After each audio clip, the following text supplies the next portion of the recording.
I rise to speak on the discussion and voting on demands for grants for the year 2025-26 and introduction, consideration and passing return of the related appropriation bill and the resolution speaking approval of extension of President's rule imposed through proclamation issued by President on 13th February 2025 under Article 356(1) of the Constitution of India in relation to the state of Manipur with deep pain and anguish.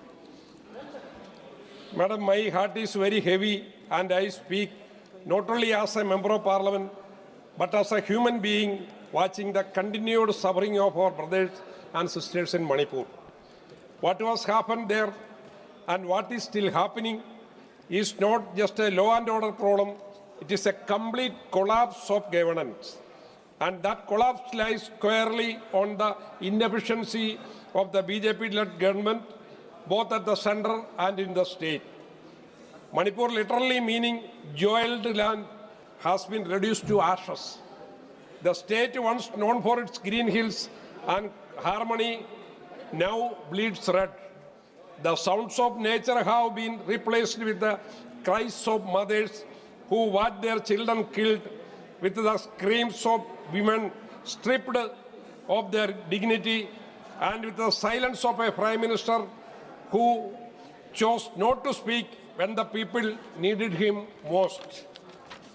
Let us call this what it truly is, a man-made disaster caused by the inefficiency, apathy and failure of this government.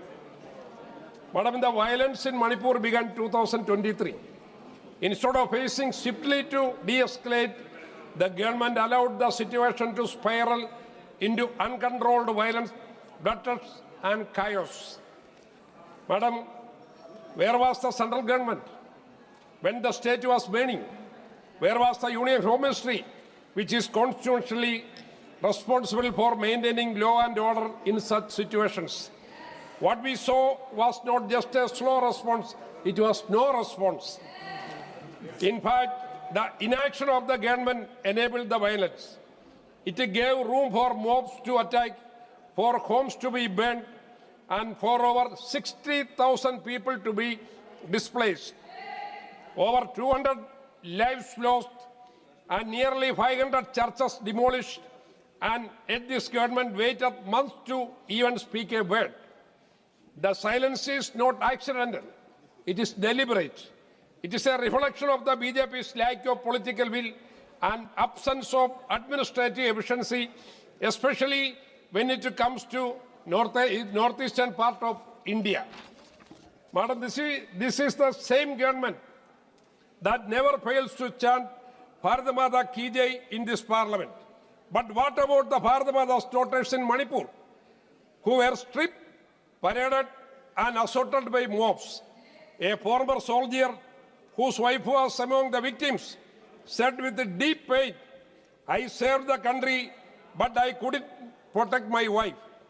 What kind of country we are building where our soldiers feel helpless and our women are not safe?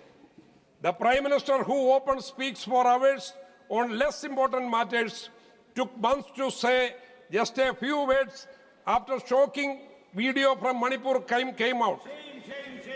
And even then, all he said was it was shameful.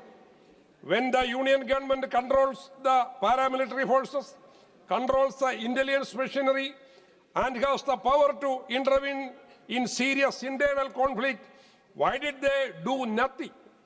This wasn't just a delay, it was a complete failure to do their duty. It showed a serious lack of leadership. Madam, the Manipur government, instead of protecting its people, has worsened the situation through internet shutdowns, curfews, and brutal police actions. On June 12, 2023, the Rapid Action Force vandalized private vehicles.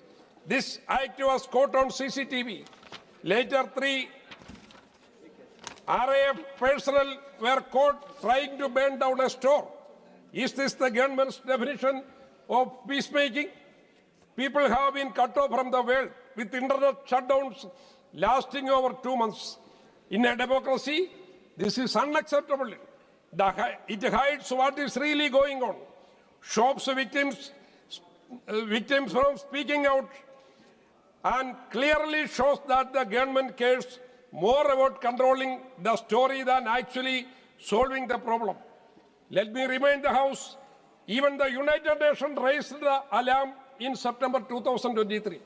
UN experts cited serious human rights violations, extrajudicial killings, sexual violence, forced displacement, and torture, and slammed the inadequate humanitarian response of the Indian government.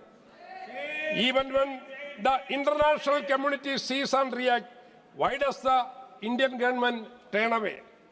The pattern of inaction is not limited in Manipur. Just recently, 2 nuns from Kerala were arrested in Chhattisgarh and on baseless charges of forced conversion. They were harassed at railway station and the state government remained mute. Again, it is the minorities and marginalized who suffer, and again, the BJP-led governments either took away or support the actions of right-wing groups. And now, let me bring the attention of the House deeply ignored truth. In our country, most educational institutions are run by the Christian community. It is through these schools that most of the people there learn their first alphabet.